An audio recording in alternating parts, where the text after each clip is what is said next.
እግዚአብሔር ሲያደርግ እንደዚህ ነው።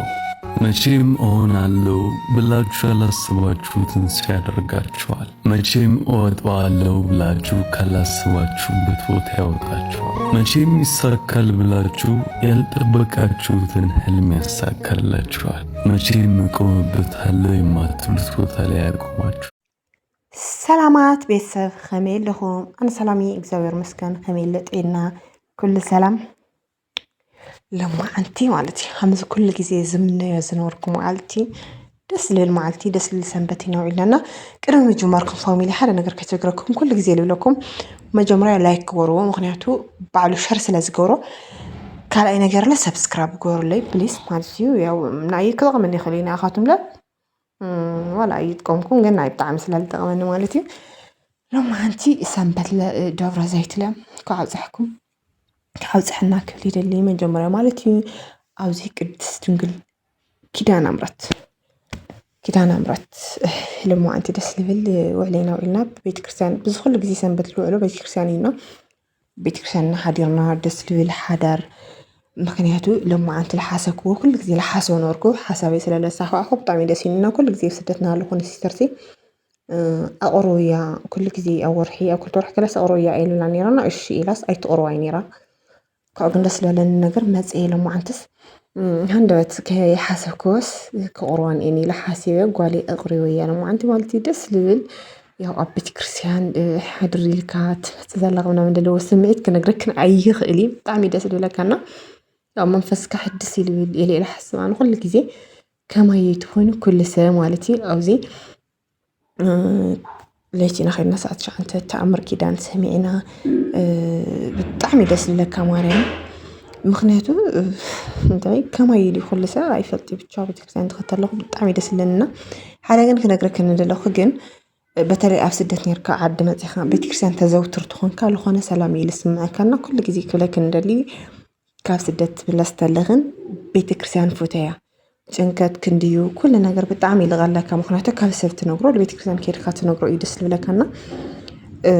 ብቻ ጋሌው እዚ ለድቃስ መፅኡ ደቂሳ ምናምን ብቻ ደስ ይልብለካ ብእውነት።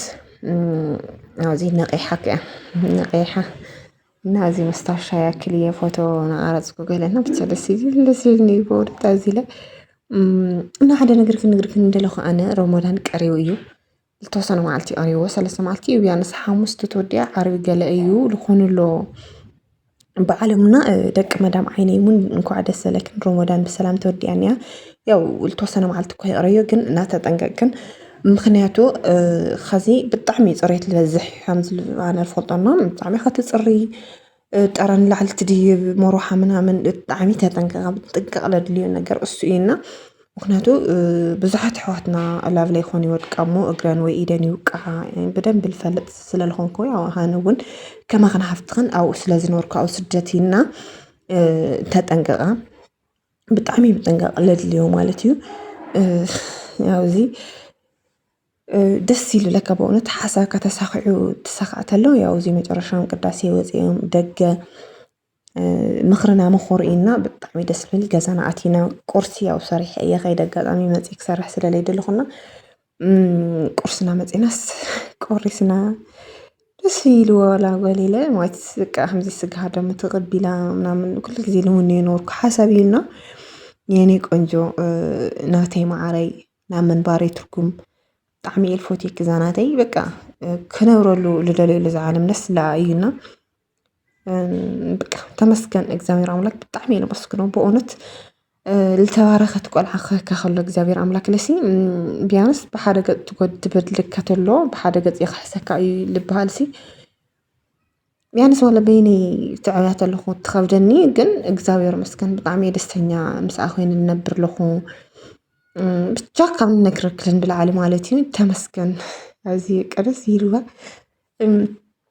ከዚ በቃ ኩሉ ግዜ ልቆርብ ምናምን እያ ትብላ ደስ ይልዋና ተኽኢለ እስኪ 2 ወርሒ 3 ወርሒ ወይ ወርሒ ክቆርባ ኢለ ሓሳብ ስለለለና ብቻ ተመስገን። እስኪ ናይ ሎማዓንቲ ያውና ፅባሕና ካሊእ መዓልቲ ኢና እግዚአብሔር መስገን ክነግረክን ቁርስ በሊዕና ሲ ገዛና ኣፀራሪናዮ ምናምን እየ ሓዲረ ኣፀራርዮ ቁርስም ሰሪሐ ምናምን እየ ከይደና ወዲያውን ምስ ቆረስናስ ወይ ለይደቀስና ሓዲርናስ ደቂሰ እየ ወዲያውን ደቂስናና ንሲስተር መፅአን 7 ሰዓት መፅአን አልዒለናናሲ ቡና አፍሊሕናና ወይ ሎማዓንቲ ምደረ ዘይቲ ከም ዝፈልጦ ቡቆልቲ ገባቢርና እናበላዕና ማለት እዩ ብእውነት ብጣዕሚ እየ ለመስግን የምተላዕልኩ ነይረ ካብዚ መራሰይት የምተላዕልኩ ነይረና ንሲስተር መፅአን ያው ከም ዝትሪአን ኣለኹን ቡና አፍሊሕናና ቡቆልቲ በላዕና ኣብዚ ለኸፍ ኢለ ታይትትን ቢልዋይ ሰራሕተኛ ምፅአ እየ ትሪኢ ንኽዶ እዚአን ሰራሕተኛ እየን ገለ እየ እናበልክዎና ቀለልክዎና بس ገዛና መፅአንስ ክሰርሓ ገለ ደስ ይብለኒ ብቻ ሎማዓንቲ ኣብ ቤተክርስትያን ስለዝሓደርና ምናምን ኮፍ ኢለ የብለኹና ብቻ ደስ ይለለካ በእውነት ብጣዕሚ ዝኾነ ስምዒት እኒአዎ ቤተክርስትያን ሓዲርካ ብጣዕሚ ክትደኸም ናብዚ ዕጣን ምናምን ግን ደስ ይብለካ ሓድሽ ሂወት ሓድሽ መንፈስ ኣብ በቆልቲ ነይሩና እየዋ ሰው ኣይነበረና ሒዘናልና መፅአን ቡና ኣፍሊሕናና ያው ምግብም ስለዝነበረና ብዙሕ የተጨናነቕናይ ብቻ ግን ልዩ ስምዒት እኒአዎ እውነት ማለት ቤተክርስትያን በተለይ በቃ ኣነ ሃማየት ኮይኑ ያው ሰንበት ኩሉ ግዜ እንዳናንኸን ግን ውሽጢ ኣይነኣቲ ምክንያቱ ለይቲ ክንኸደ ንኽእል እዩ ቆልዓ ሒዘ እየ ግን ግዴታ ክኸድ ስለለለኒ እየ ኸይደና ከምዚ ትሪአና ኣለኹን ከምኡ ናበልና ማለት እዩ ኣሕዋተይ ማዕረይ ከምዚ ኣነ ደስተኛ ንይኸው ካብ ስደት ተመሊሰ መፂ ክንስኻትንም ደስተኛ ትኾናሉ ሰዓትና ወቕቲ ቅርቢ ይኾናልከን ማለት እዩ ኣብዚ ኢለ ትሪኢ እንደኸይ ሰራሕተኛ እየ ገለ ይብለና ካብ ታይትላ መስሊክ ነው እዚ ለሳዕድሲ ሰራሕተኛ ከይትኾና ኩሉ ግዜ ትሰርሓ ማለት እኮ እዩ ገለ እያ ትለናና ሕማቕ መኻሪት